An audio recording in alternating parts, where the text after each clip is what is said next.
ngiyabingelela bazalwane abancane baNkulunkulu. Ngibingelele kuholi bonke okhona nababukeli emakhaya. Igama leNkosi yethu Jesu Kristu waseNazaretha. Ngithi ukuthula makube nani. Ngibuyiseke nethimba lethu Truthful Conversation. Siyabingelela bafowethu. Igama leNkosi yethu Jesu Kristu waseNazaretha. Bangcwele baNkulunkulu. Sesibuyile lesiqinyo namhlanje. Kodwa ngihambi ngedwa. Ngihamba nomholi wami uzozishela ukuthi ungubani uqhamuka kuliphi ibandla. Bese siyaqala siyaxoxa ke bangcwele baNkulunkulu. Isihloko sizokhuluma ngaso sibaluleke kakhulu bangcwele baNkulunkulu. Isihloko esentethelelo. Sizochaza kabanzi ngentethelelo ukuthi uyisukaphi iyaphi. Ukuze isithinte nathi sisindiswa kanjani okanye sindlula kanjani entethelelweni. Kodwa anokuba mhlawumbe siqhubeke nokukhuluma. Ngizobingelela umholi wami bese uyayichaza mholi. Ngiyabingelela, amen. Amen mholi.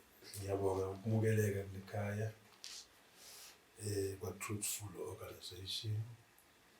Ngibonga kakhulu ithimba elikhona esisebenzisana nalo okanye usebenzisana nalo. Ngiphinde ngibingelele abalandeli nabalaleli be-Truthful Organization. uNkulunkulu anibusise la nikhona. Nisalalele nilalele ngendlebe kamoya. Kube nina elizwayo isazoxoxa ngako okungehliswanga yithi kodwa kwehliswe uNkulunkulu. Akusukuhlakanipha kodwa kwangamandla kaNkulunkulu. Siyabingelela bonke izwe lonke elimamelele umsakazo, izwe lonke elimamelele ingxoxo. uNkulunkulu anibusise. Igama elingayithi likaNdodana kaNkulunkulu. Siyabonga sisaza ucala uJehova benathi aphinde abe nani futhi. Ngiyabonga. Ukhona ngachaza ungubani mhlawumbe uqhamuka kuliphi ibandla. Amen. Okhulumayo uBishop Shabangu endaweni yaseTsakane ngokwenkonzo iChrist Bedside Church in Zion Chibi amanzi. Kula nami ngikhosele khona ivangeli, kula nami ivangeli ngiliqhuba khona.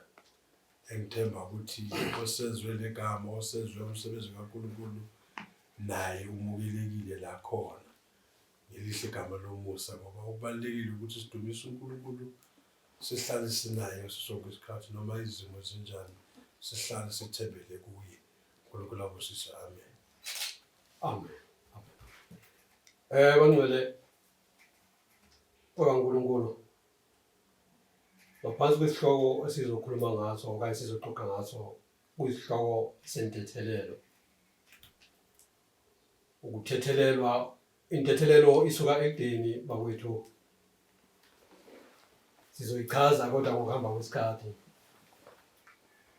Ukuthi intethelelo isisiza ngani okanye isisize kanjani thina. Kodwa kufuna siqale eBhayibhelini from kuGenesis. Njengoba ngizawufunda manje incwadi kaGenesis ka-3. Sizofunda nje uverse ka-21 yedwa. Amen. Bese sizochaza lapho ukuthi kwenzakalani. Uma sikhumbula incwadi kaGenesis ka-3, uNkulunkulu wathatha umuntu waceda umdala wambeka ensimini yase-Eden wamnikeza umthetho. Emuva kokuba sikamnikezile umthetho umuntu wawujampa umthetho kaNkulunkulu. Kodwa esewujampile umthetho kaNkulunkulu angasenzanga ngale ndlela uNkulunkulu amyale ngako. Kodwa wathola isijeziso. Wasuswa ensimini yase-Eden. And then wathola nesijeziso ukuthi uyakufa nokufa. Njengoba lashilo izwi kuye ukuthi uma udla kulo muthi and then uyawuthola isijeziso. Bekadla mahala umuntu lapha ensimini yase-Eden enza konke angasebenzi. Kodwa ngenxa yokuthi wona sasesithola isijeziso sokuthi manje konke akudlayo kuzophuma uphethu zakhe, uzawujuluka umuntu bese kuyima azawuthola mhlawumbe azakudla. Kodwa lana uma sibonile uma uJehova eza ensimini yase-Eden uthola uAdam benonkosikazi wakhe uEva sebasukile kuposition. Into yokuqala leyo moli. ekumele sibheke ukuphuma nje ukusuka nje uposition kuba khona nani nesijeziso. uAdam usukile ku-position and then ukusuka kwakhe ku-position uthola isijeziso. Uma ithola isijeziso uthola manje uNkulunkulu umthola sekagcoke uzenzele manje izambatho. Kodwa lezi ezingathi shuka kanye eziphelayo ezovuthuluka noma yini ungazizwa ilanga ngoba uthatha amahlamvu wehlahla then uyazigcokisa.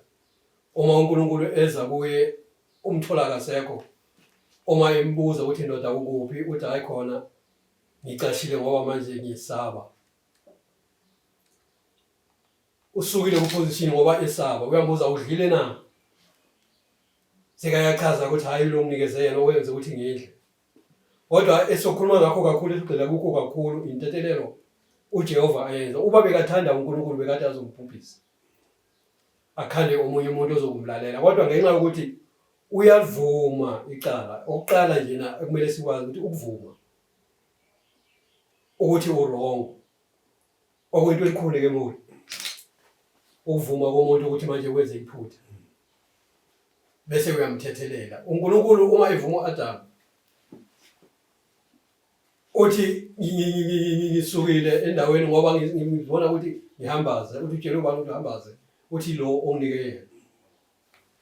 Kodwa manje uNkulunkulu uyabheka. Ake sifunde uvesi ka 21 u3 ku21.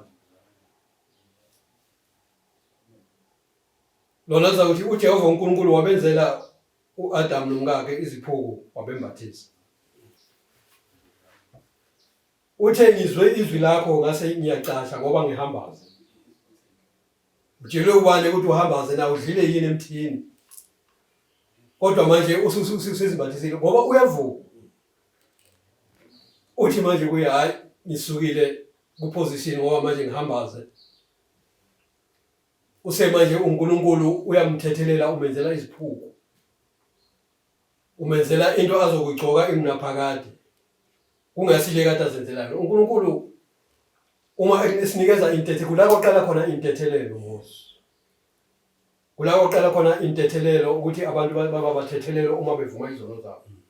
Ande uba ihambe iziyofika kuJesu kuNew Testament, iyofika kuJesu. La athethelela khona abantu kodwa nayo uqala wayifundisa intethelelo sizofunda nakhona. Uqala wayifundisa intethelelo ukuthi umuntu uze athethelele kumele enze njani. Kodwa lana simthola uthethelela uAdam umenzela yini iziphuku. Balo Eva. Uma sizoya encwadini yesibili anduba ngikunikeze ngoli. Lapha na encwadini kaGenesis ka4 verse ka13. Nalapho sizothola khona uNkulunkulu. Sizothola khona indoda okanye umntwana Adam noEva. Abantwana ababili laba uKayini noAbela. Omunye ubulala umfowabo ngenxa yokuthi manje nawo umfowabo wezeni umnikelo wakhe uhambe kahle kodwa lolo wakhe ushabalele. Nalapho uveza enye intethelelo futhi uNkulunkulu. Kodwa uqala uyamnika isijeziso. Yabona intethelelweni mholi. Kunento ethi uma umuntu eza kuwe ezocela intethelelo ezovuma izono. And then uyamthethelela kodwa awukhohlwa into ayenza kuwe. Uyamthethelela umuntu kodwa lento ayenzile kuwe awuyikhohlwa uyiloba phansi kuwe. Ukuthi ufuna ngimqaphele. Bheka lana sithola uKayini. uNkulunkulu uyamjezisa naye. Uma emjezisa uNkulunkulu emtshela ukuthi manje uma ulima umhlabathi awuyikunika izithelo sawo. Wena uyakuba umhamba nonozulane. Then odibana nawe uzawubulala. Kodwa ngimthanda uKayini uyavuma naye. Phambi kwaJehova. Masofunda khona uGenesis ka4 verse ka13. Uzothi yena khona wathi uKayini kuJehova isono sami sikhulu kunokuba isithwala. Bheka uyangixosha namuhla ebusweni bomhlaba. Ngicashe ebusweni bakho. Ngiyakuba ngumhambuma nozulane emhlabeni ongufumanayo angibulala. ngalawo mazwi uyavuka ukuthi wonile uyasivuma isono sakhe kuphi phambi kwaJehova uthi lesi sono mhlambe okanye lesi Jesu kuneza sona sikhulu sizoya la incwadini ezokhuluma ukuthi izono zethu noma ngabe zisingakanani ziyawuthethelelwa kodwa ke lana uyavuma ukuthi sikhulu isono sami right kepha uJehova uma umthethela kepha uJehova wathi kuye ngalokho obulala uKayini uyakuphindiselwa isikhombisa uJehova wenze njani wabeka uphawu uKayini funa omfumanayo ambulala amen uyabona nalana uNkulunkulu ubheka ukuvuma kukaKayini ukuthi umbulele umfowabo emva kaloko nesijeziso uyabona isijeziso sami sikhulu kodwa manje wenze njani uyamthethelela naye kodwa umenze njani umbeka uphawu ukuthi manje angasabula ngoba uthi lo uzabulala uKayini yena uyajeliswa nini kayika isikhombisa kanti eqaleni uthe odibana nawe ufuna enze njani akubulala yes manje uma sizivuma thembekile uyayiguqula uNkulunkulu uyayiguqula isinqumo sakhe bese ukunikeza ini intethelelo manje intethelelo yasuka lapho ukuze isembathe nalo kufana na ukufa kwasuka lena eGetsemane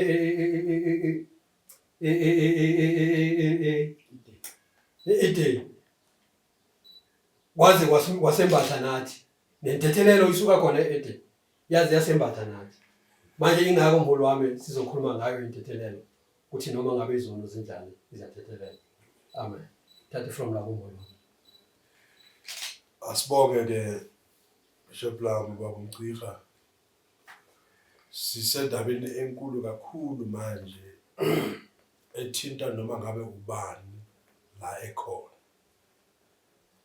intethelelo ivuleke imsashiwe yokuthi idinga ikhaya idinga wena idinga ibandla okulo idinga isociety okuyo idinga umsebenzi okuyo ngoba egcineni ngaphandle kwentethelelo kula singaphumeleli khona abanye baze bafune nokublame abanye abantu ngenxa yokuthi yena akakwazanga ukuthi athethelele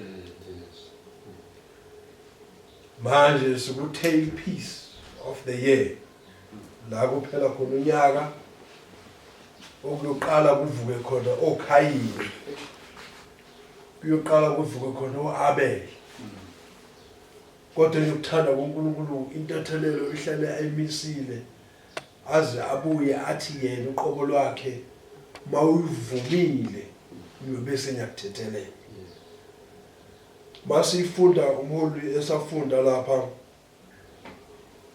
kuGenesis lapha masifunda lapha ku12 siyathola ukuthi uNkulunkulu wakwenza konke ekhombisa ukuthi nginayo into yokuthi ngiphinde ngikuthethelela kumaphutha owenzile lana kuvela ukuthi funeka masingabantu singakhohlwa ukuthi sihamba phezukwayo intethelelo esuka ensimini kodwa yaseEdeni ngoba sesonile simisele ukuthi sone kanti futhi simisele ukuthi silungiseke ngoba izinto zilunga ngephutha kodwa ukuthanda uNkulunkulu azange asibandlulule azange athi ngithanda lo onile ngithanda lo ongonanga wasimukela sonke wasuyahlala kuwe owonile ngokuthi enzeni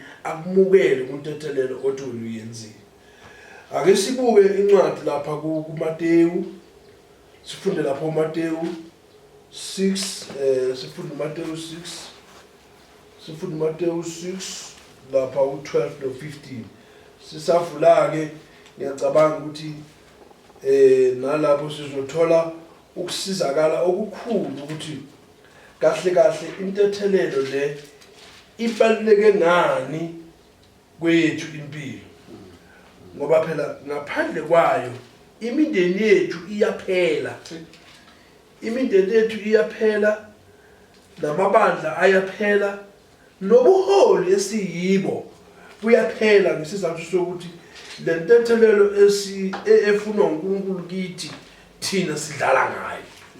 Manje ngifuna ukuthi ngifunde lapha kuMateyu ngenzela ukuthi konke esikwenzayo asingazenzeli ngokuqabanga kwethu kodwa asiqhube yizwi esemthethelele uAdam uNkulunkulu ukuphutha alenzile.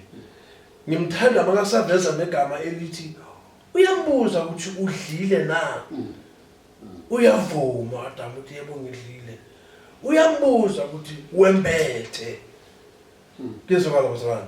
Manje okubalekile ukuthi ayikho into ezosinikeza amandla njengentethelelo. Namhlanje siyahluka singabantu nasekwenzeni izinto ngoba sishiye intethelelo emuva. Sihlele egameni lokuthi akunandaba okwenzakela akunandaba. Asazi ukuthi sisamele ukuphila okulandelayo okudlula kwasemhlabeni. Asifundeke kuMateyu lapha u6. Ngifunde lapha u12 no 15 nje kuphela. Malizathi izwi usithethelele amacala ethu njengalokhu nathi sibathethelela abanecala kithi. Amen. Yes, ayisilula. Ayisilula.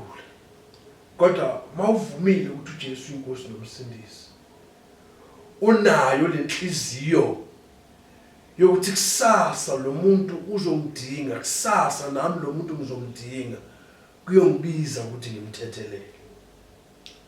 Ngifunde lapha ku15 ku15 bese ithi kepha uma ningathetheleli abantu izibambeko zabo lo yihlo akayikuthethelela izimpambuko zenu. Bazalwane, sibukana nesimo esibi, sibheka uKhisimusi abantwana ababheka okuningi. Isimo somsebenzi namhlanje asijabulisi.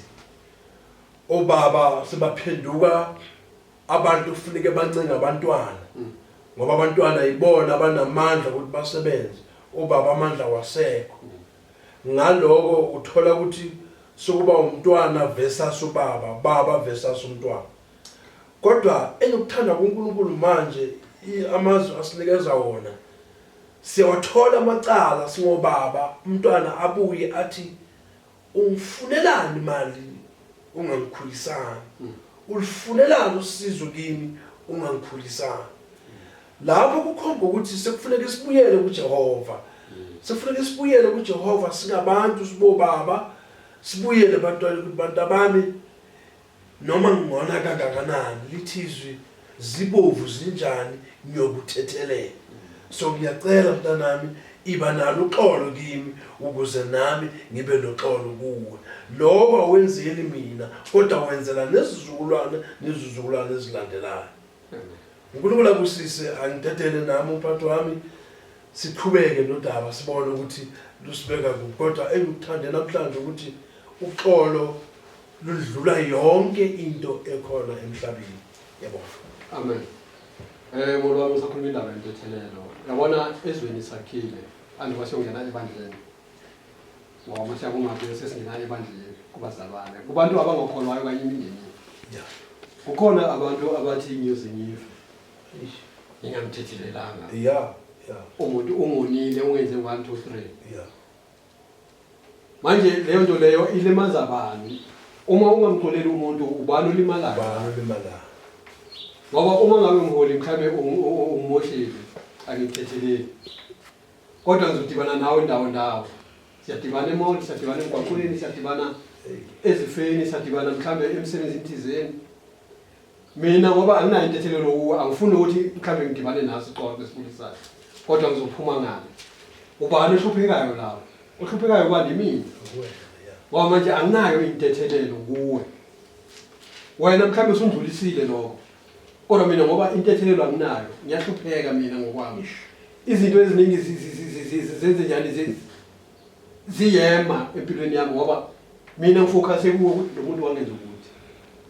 Manje lana sithola uJesu uyafundisa abafundi bakhe okanye uyasifundisa ukuthi manje sithethelele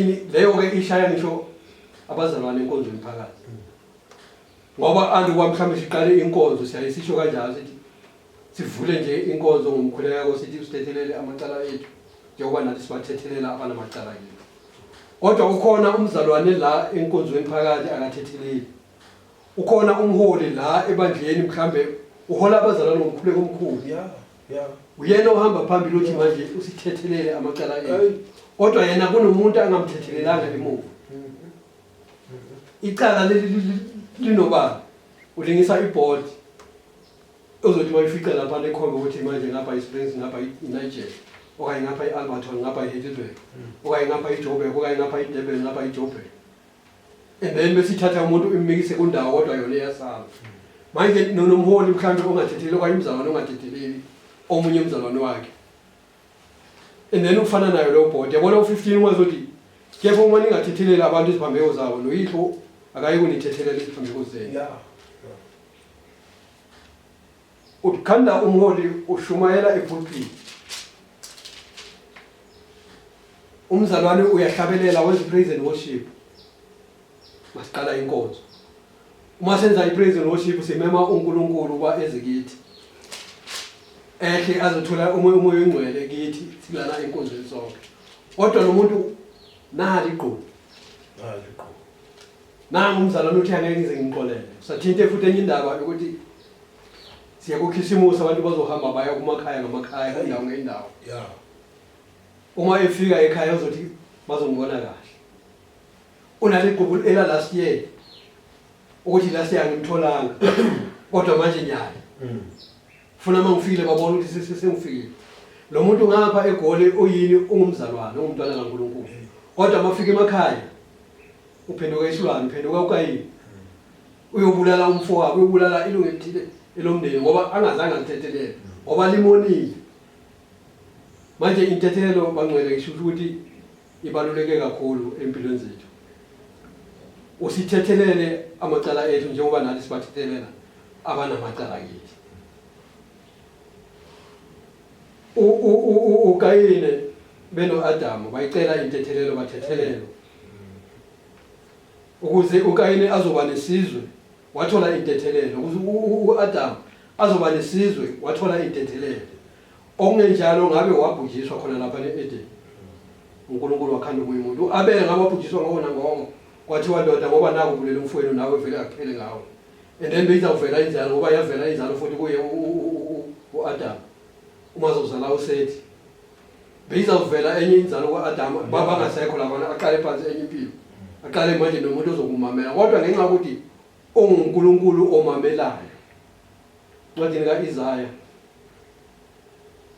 kaIsaya oqala uthi angithi evesini lika 18 amen uIsaya oqala lapha chapter 1 verse 18 lona lizathi manje woziyani ke sithethe indaba usho uJehova noma izono zenu zibovu kakhulu ziyakuba mhlophe njengeqhwa noma zibovu njengobubende ziyakuba njengoboya bezimvu lento isiphindisela kuKayini ngolwami isiphindisela kuKayini anesono esibovu negazi uNkulunkulu themaya kuye wathi ngizwile igazi likaMfowenu liyakhala kuphi emhlabathini ngenxa yokuthi umbulele kodwa manje ngenxa yokuvuma kwakhe zathethelelwa izono zakhe zahlanzwa izono zakhe zaba mhlophe njengeqhwa wase umbeka upha ukuthi ozawubulala uKayini and then naye uyena uyawushaywa kayisikhombisa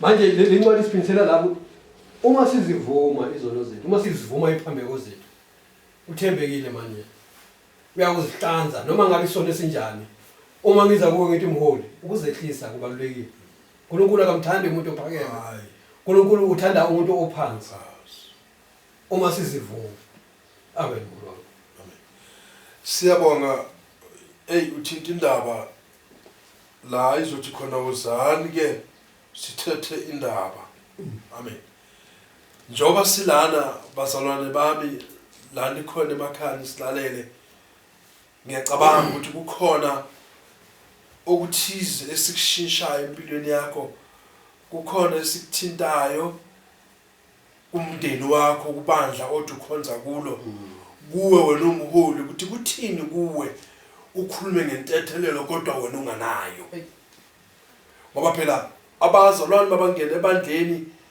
bathembe ukuthi uNkulunkulu wehlise amandla kuwe ukuthi wena khuluma nabo ukuze uNkulunkulu kwenzeke okuhle kodwa kutholakala ukuthi wena intethelelo awunayo. Ngiphinde ngabekisa ngakhuluma ngendaba yokuthi sibhekene noDisemba la isimo singekho sihle khona. Abanye bayaqalela manje bagijima inyanga zabo, bagijima abaprofeti, bagijima wonke nje abagijimayo ukuze babulale udadewabo or abulale umfowabo. Ngicela ukuthi ngegama lika Jesu akungasenzeki lokho bokuthi uyahlela. Mfundisi mholi ohlela ukuthi inkonzo namhlanje kulonyaka ozayo ayiphathwe nguwe. Ngicela uNkulunkulu akupha amandla uyiphathe inkonzo ngendlela efanele hayi ngento ezithize ezinganantethelelo ngoba okubalekile uNkulunkulu usipha amandla ukuthi asihambise izimvu zakhe endleleni ehlanzekile. Ngiyakuncwadi yokugcina engicabanga ukuthi sizoyibheka kuZenzo 7 sifunde u59 no60.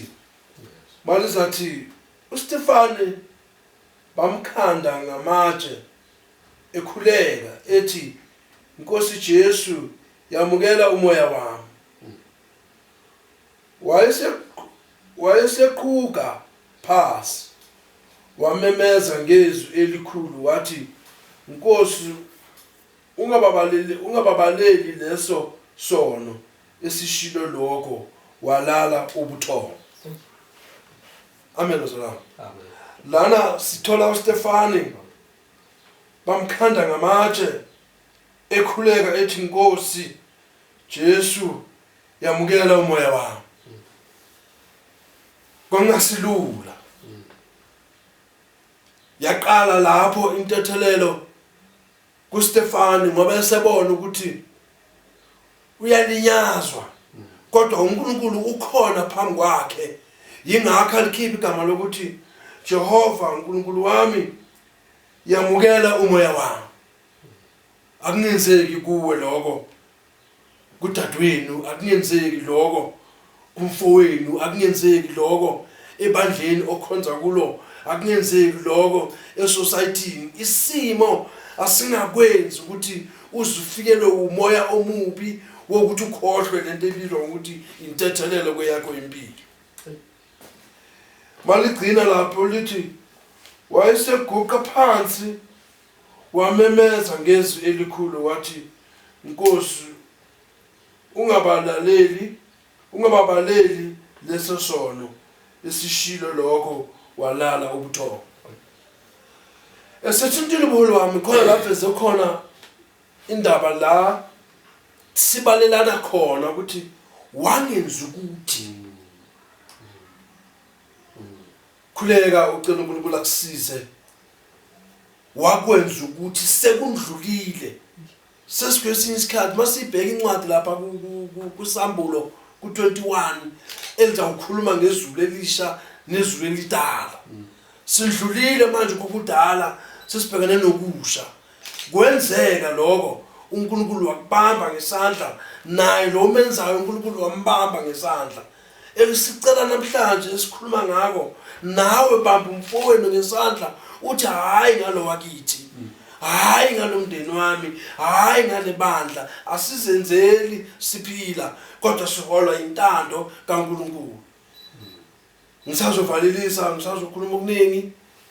uNkulunkulu asisize kulonyaka usaza uphela. Siyasibona isimo sikhona engizakusho ukuthi kuwe mzalwane la ukhona ngaphandle usimamele mukela onako. Mukela onako. Lokhu uNkulunkulu akuphe kona usakwazile ukuvuka, usakwazile ukugeza, usakwazile ukudla, usakwazile ukuphuma, mukela lokhu uNkulunkulu akuphekona. Kuyisono ukuthi ubulale omunye umuntu ngenhliziyo, ngoba inhliziyo ingumthakathi ukudlula umuthi. uNkulunkulu anisize sisazongena onyakeni, usazophela unyaka, abantwana abajabuliswa uwe, kwaphila wena ekhaya umntwana kulula ukumukela, kodwa kwangamukeli wena solibulele lekhaya, sombulele nomntwana. Bama society, bomama, bobaba lani khona senisondele ikhathini la kufuneka kuphume khona imali. Abanye baze bathi asayibona imali iphenduka amaphepha, abanye baze bathi naku ngigetshengiwe, wazi kahle ukuthi uthumela abantu ukuthi abazothatha imali. Hey bakithi intathelelo is broad.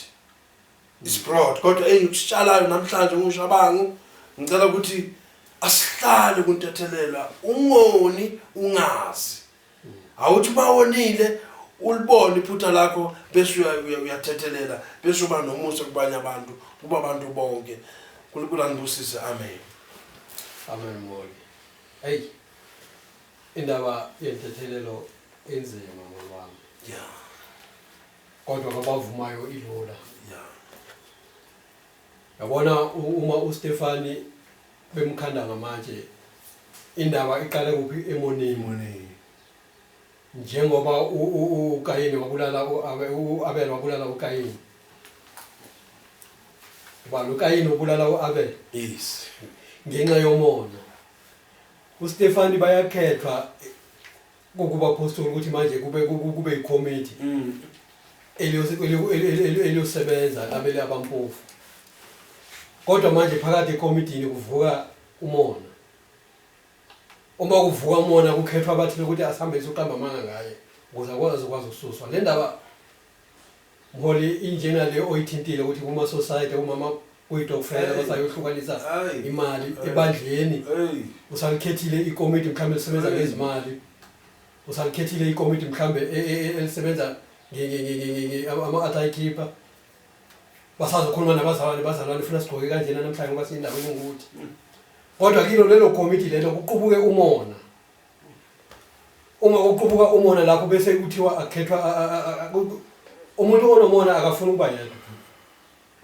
Ufuna ukuba nabalandeli okanye abe nabantu azobazuza naye ukuze kuzogudluzwa.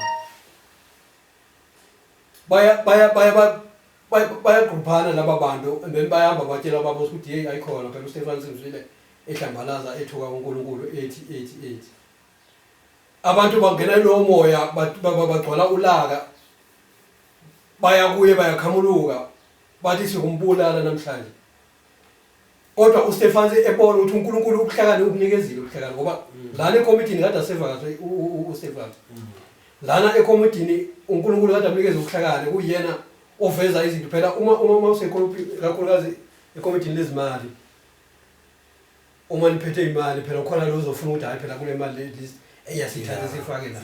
Manje lona ufuna usebenza straight. Lento yenzeka la eMzansi. Kodwa singangena kakhulu epolitikini, kodwa ke yenzeka la eMzansi Afrika. Kodwa uthi lona ofuna ukwenza umsebenzi ngqo bese kube uyena ethiwa makabulawa.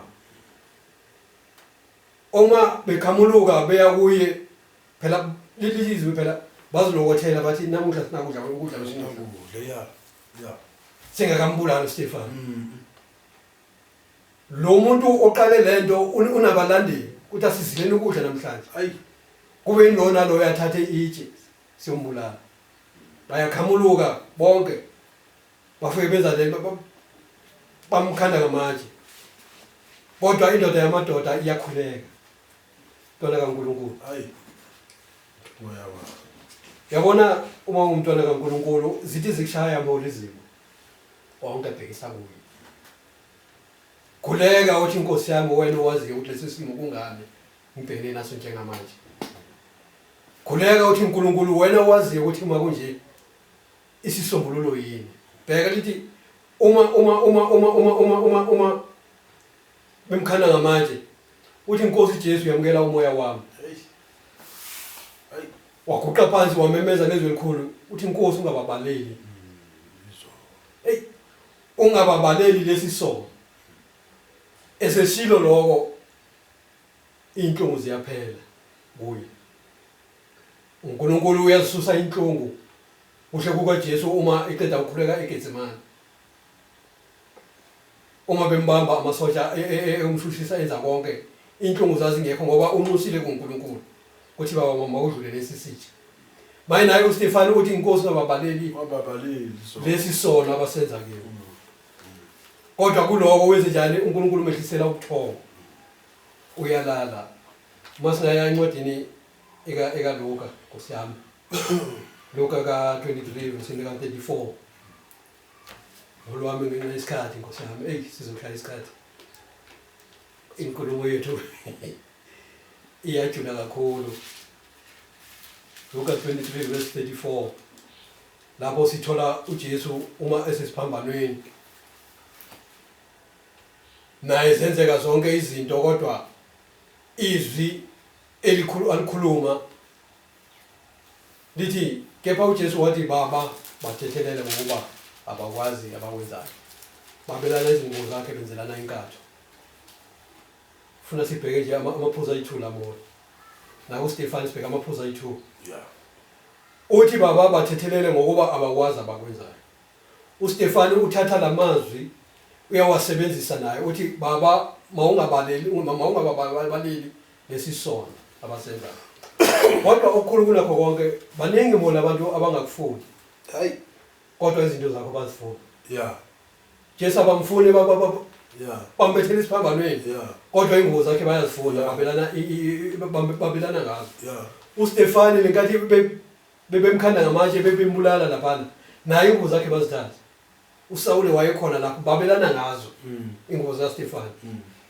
abamfuni lo muntu kodwa bafuna izinto zakhe bathi ukuthi ngoba bathatha lezi zinto bazazuza ini lobuhlakani kanti angeke kodwa ngikuthanda kulona owenziwa ukuthi baba bathethelele ngokuba bakwazi abakwenzayo manje uma singabantwana bakaNkulunkulu eseshilo umholi ukuthi mama baba nsizwa ntombi nawe umuntu omsha thethelele noma ngabe isimo sinjani mthethelele umuntu uma umthethelela lo muntu ithizwe lenkosi phela uthatha amalahle wembawula wabeka kuphi ngaphezulu kwekhanda lakhe yena uzosha ukuthi yena uyayamukela intethelelo yakho noma akayamukeli akusho ukuthi wena ukwenzile ubulungiswa uthi Stefani baba mawungababaleli isisono bayasha lababa uJesu uthi baba bathethelele ngokuba abakwazi abakwenzayo nami uJuda wenze njalo uyayibulala ngenxa ukuthi uyena umdayisile uyena umqali wento ukuthi manje baba ngamthola kanjani uJesu yize bekumele ugcwaliseke umbhalo kodwa uyena ophume la eduzana ayonikela ngendodana yomuntu ingenacala uma sekwenzekile konke lokho wenze njalo uyayibulala manje uma uthethelela lo menzi ukubi uyena ozosha amen siyabonga mholi wami uyithintile manje uthinta indaba enkulu sesiyuphetha indaba yentethelelo noma yona isaqhubeka kodwa siyayiphetha ngegama elithi masicheka lapha kuLuka 23 lapha ku34 imhlupha mawuthi mayiqhubeka ngenkulumo eyithi babelana lana sekuvuka into eza izinto sebabona omunye ukuthi akusiwa la ekhaya akusumntana kababa akusumntana kamama kodwa bakhohle ukuthi bebalala ndawonye bebadla sitshe sinye kodwa bese kuba khona othi hayi ngoba lona akusumntana kamama asithatheni lokhu kube okwethu omunye athi hayi akusumntana kababa asithatheni lokhu kube okwethu uyokusebenzisa kanjani into nawe ongayisebenzelanga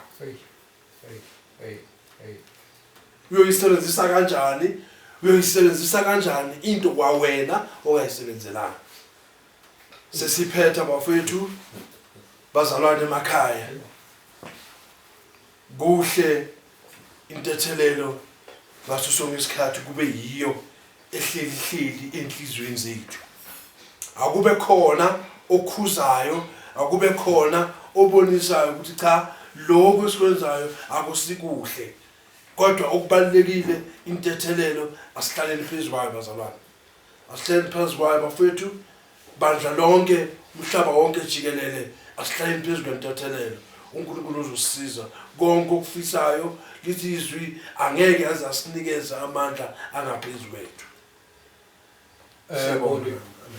Uthi omunye umuntu kudala engimosha lo muntu ngixolela kodwa manje ngathi sekwenele angeke ngisamthethelela.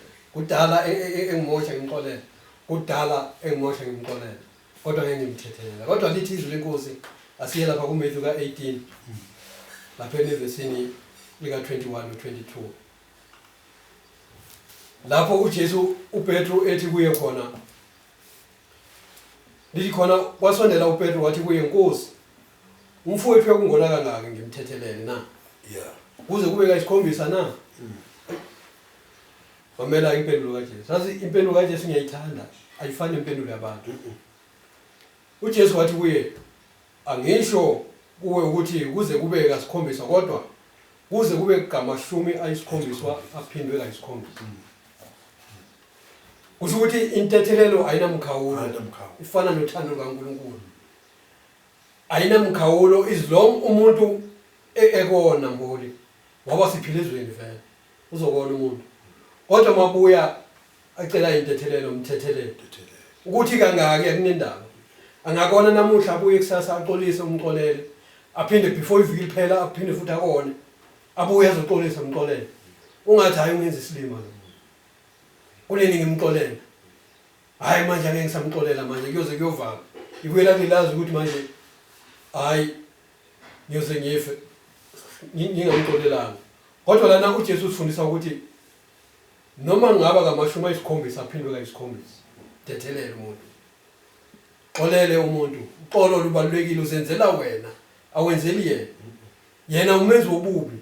And then immediately umxolela, ingelosi zishaya amaphiko isibusiso siza kuwe wena umxolile. Wena oxolelayo uNkulunkulu ubusisa wena.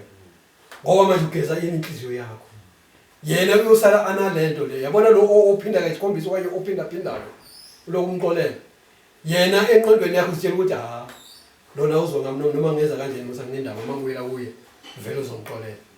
Wena yenza ubulungiswa njengomntwana kaNkulunkulu, yenza okukaNkulunkulu ukuthi noma angakona kangake umxolele.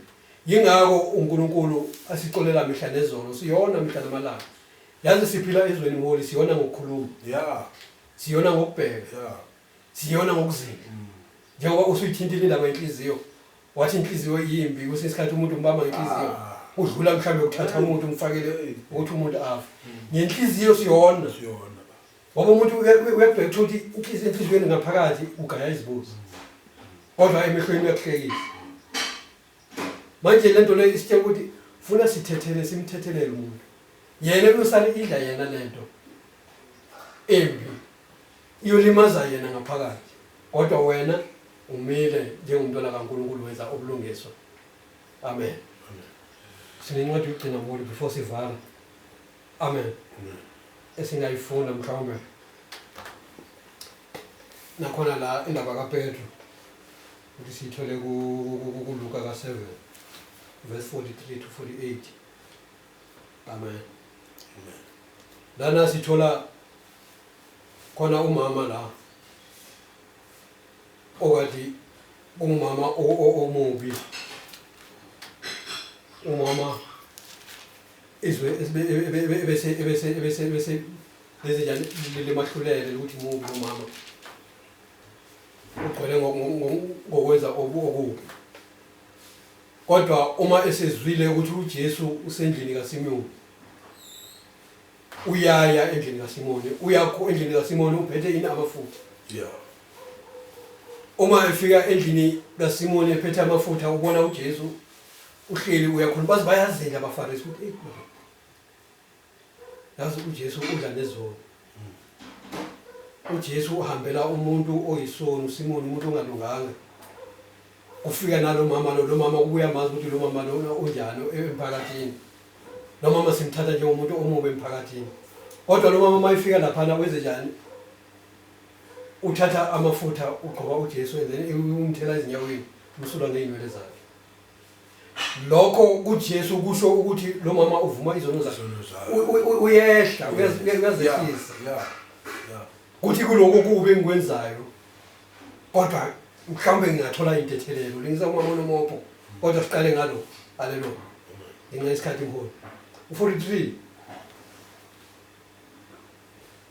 okay uJesu lana umbuza uqale uma ebona ukuthi bayazinda laba bantu abafarisi nabahleli nawo uyawabuza uDema lola yazi njengoba sihleli lana uma sithi manje kukhona umphathi yazi uJesu uthanda ukwenza imifanekiso kanti ukhuluma into ngqo uthi khona umphathi thizeni man unabantu njena ababili okanye abathathu abamkweletayo omunye umkolodi imali encane omunye umkolodi imali eningi manje kulaba bantu omunye eza kuyithi hey yazi nginamali yokukhokha ngingenze njani lona nesikweletu esiningi lona nesikweletu esiningi mhlawumbe uyaya nje na uthi hayi ngoba mina ngiyahamba ukukhokha kodwa lona nesikweletu esiningi akanamali yokukhokha manje ngenze njani uthi umphathi manje wase uyamthethelela naye kule mali eni uthi hayi ngoba uyahluleka ukuthi uyikhokhe ngoba usuyiyeke manje lana ubuza uPetro uthi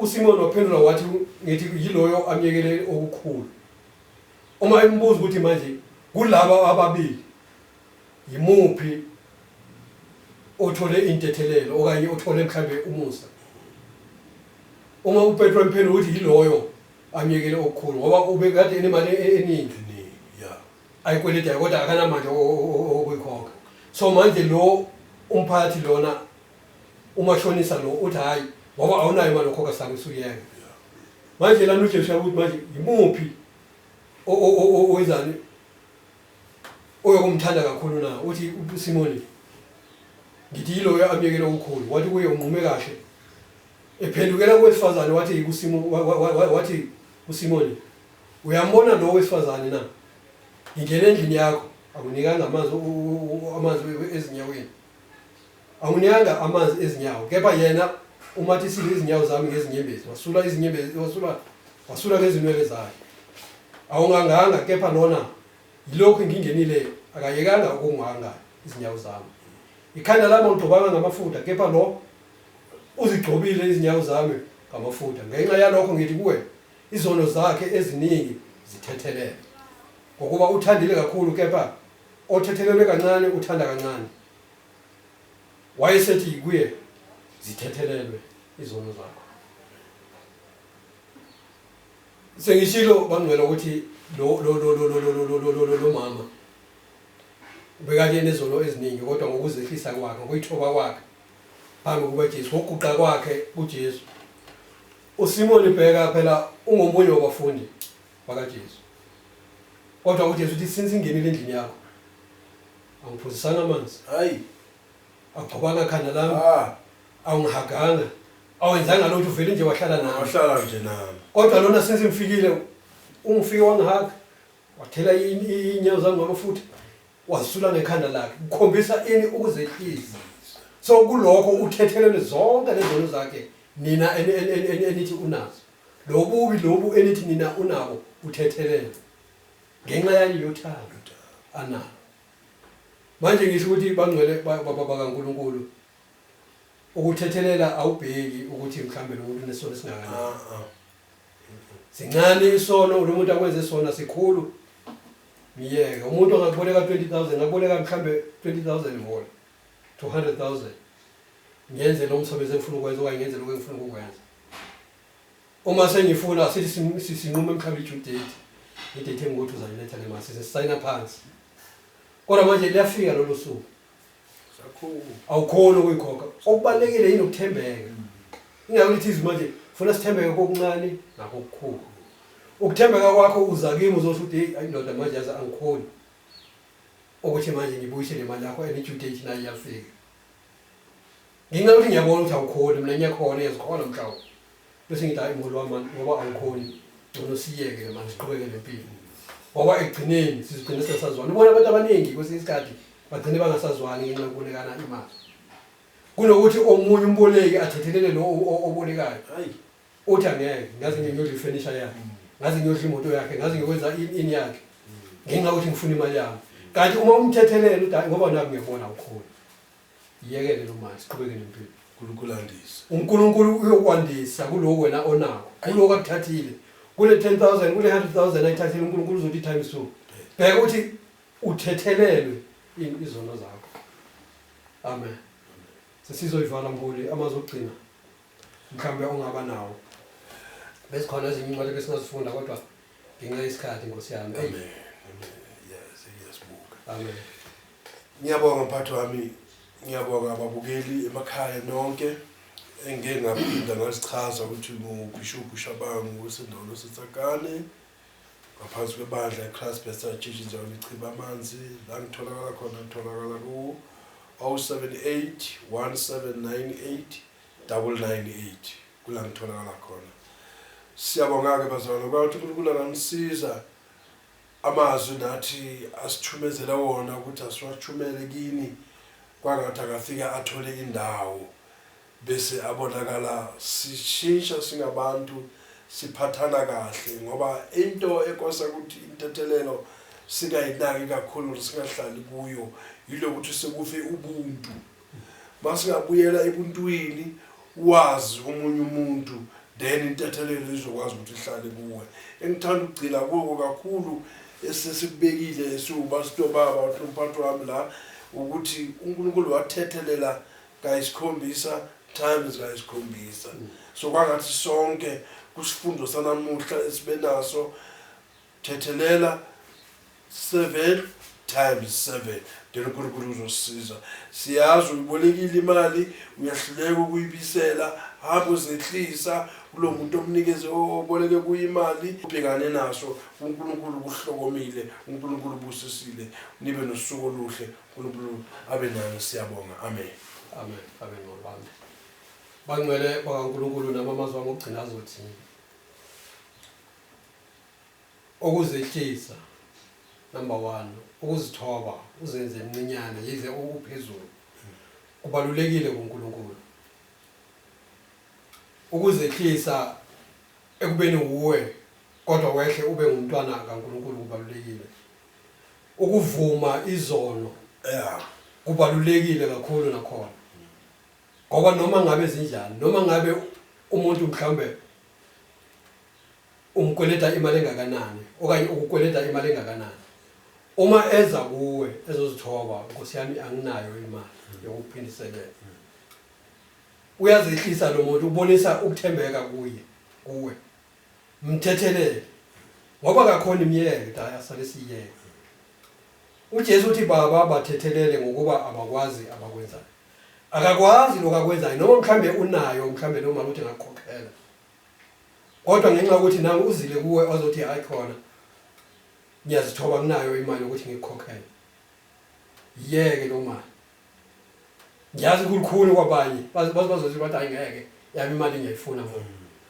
kodwa ngokukaNkulunkulu yeke ngokwenza kwakho lokho ukumthethelela iphambeko zakhe izono zakhe lezo ngokumthethelela kwakho uNkulunkulu uzonezezela kulena onayo kuloko onako uNkulunkulu uzobusisa wena not yena wena ngokwenza lokho uthethe imbawula ayivuthayo nemalahle wayibeka ngenhla kwekhanda lakhe iyoshisa yena uyothi uma lokho ebheka adliwe unembeza uthi ikodwa nganginayo ukumkhokhela imali yokumkhokhela lo mfo kodwa manje ngoba nawo angimkhokhelanga usaya emakhaya noma ngabe uya kuliphi izwe usayibona umndeni wakho sisaya kuChristmas uma ufika khona uba ngumntwana kaNkulunkulu bathi noma bexabana imindeni ixabana kodwa wena zama ukubuyisa ube nenkonzo yokuthi babuyisane baxolelane abantwana bakaNkulunkulu uNkulunkulu anibusiseke bangcwele baNkulunkulu uNkulunkulu anenze kahle intethelelo